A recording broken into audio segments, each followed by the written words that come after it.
महाकाय सूर्यकोटि समप्रभो निर्विघ्नं कुर्मे देव सर्वकार्येषु सर्वदा।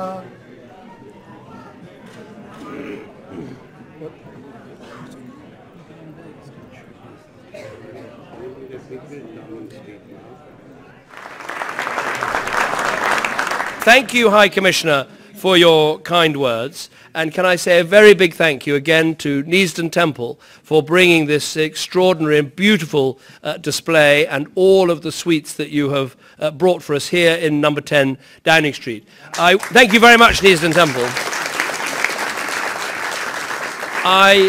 I will always remember that occasion last year when I spoke to, I think, 4,000 people in Neasden Temple, and I thought so carefully about every word and every phrase. I wanted to get it right, but I know that all anyone can remember is Samantha's sari, and they remember nothing about what I said.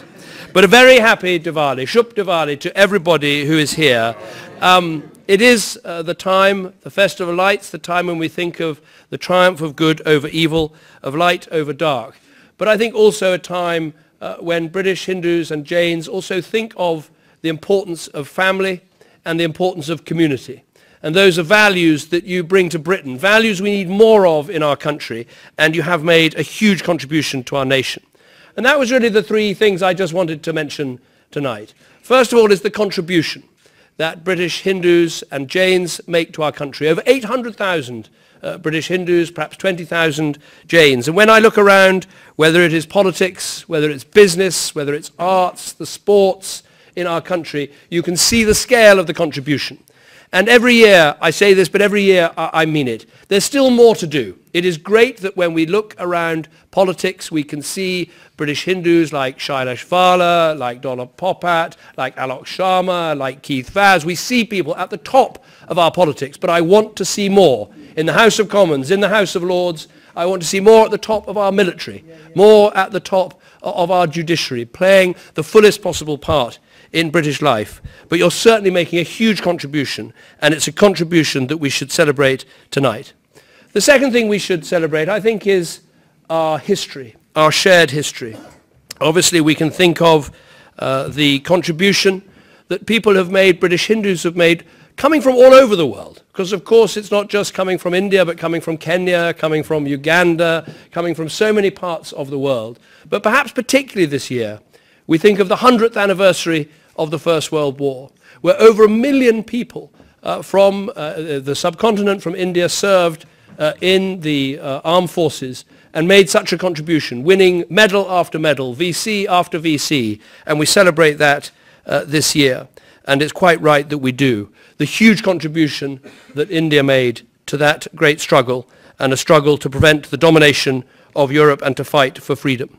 But I think perhaps above all, what we should think about during this festival of Diwali is the importance of values. Because to me that is, more than anything else, what the British Indian community bring to our country. That belief in family, that belief in community, the belief in enterprise, the belief in serving others above yourself. I think it's very fitting that in the next few months we will be unveiling in Parliament Square a statue to a great Indian, Mahatma Gandhi, and we'll be unveiling that statue in Parliament Square.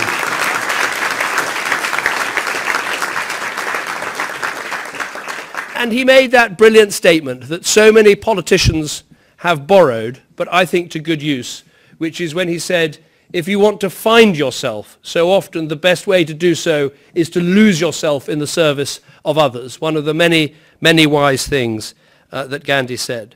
But I was doing a little work because I try to bring up my 3 children. I'm glad they're not here right now because otherwise the tray of sweets would be decimated. But we all try and teach our children good values. And I was looking at the values that Hindus celebrate and the goals of life. And it's such a good way to bring up your children, talking of dharma, virtue and duty. Not always as present as it should be in public life, but it is present and it must be. Thinking of karma, pleasure and fulfillment. Thinking of moksha, liberation and release. And thinking of artha, I hope I've got that right, which is thinking about your career, your skills, thinking of those things together. Good, strong values that we should teach our children. And so often when we look at each other's religions, we can find values and lessons and morals that are so valuable for our children, for our future.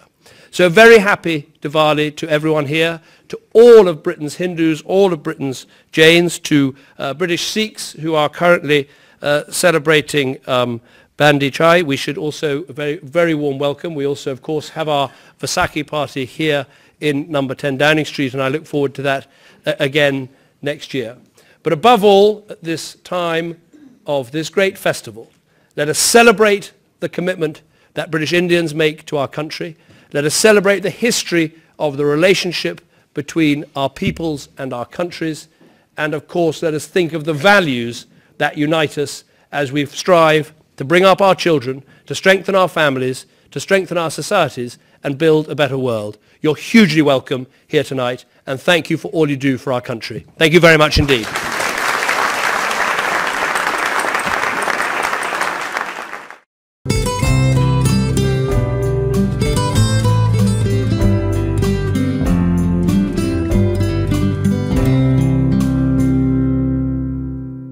To everyone in Britain and around the world celebrating Diwali, I send my very best wishes. It's an enormously special time of the year for Hindus, and across the world, temples will be lit up for this wonderful festival. Diwali's universal message of hope over despair, light over darkness, good over evil, that's something we should all celebrate. And to all the Hindus here in Britain, I say this: you make a huge contribution to our country, and I'm enormously grateful for everything that you put into it. You are a shining example of how communities can integrate while at the same time retaining a strong and proud identity. It is that special identity, that faith, which is right at the heart of Diwali, and it's that faith which is being celebrated around the globe today. So wherever you are in the world, enjoy the celebrations.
Jai Swaminarayan.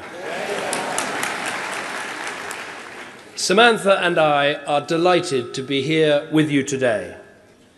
These are truly spectacular celebrations. No matter what you have heard about the Unkot, the mountain of food, seeing it really is quite something. I don't think I've ever seen such a magnificent display of different foods.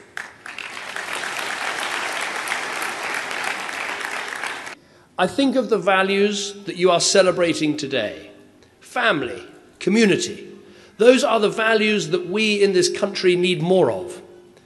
When I look around this magnificent mandir, built by thousands of volunteers who gave their time and their money, that is a spirit we can all celebrate today in Britain. I see what the British Indian community has given to our country.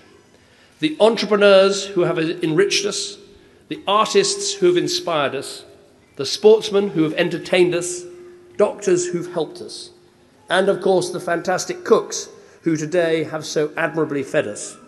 Your contribution throughout this country shines out. So from the bottom of my heart, I'd like to wish everyone here and all Hindus throughout Britain a very happy Diwali and a prosperous New Year. Jai Swaminarayan. To mark your visit on this significant day, His Holiness Pramukh Swami Maharaj has also sent a special gift from India, an Amrit Kalash, a traditional symbol of friendship and goodwill. Satyavrat Swami will now present that gift to the Prime Minister on behalf of His Holiness. Finally, we thank you, Prime Minister and Mrs. Cameron, for joining us today on what is one of the most important days in the Hindu calendar.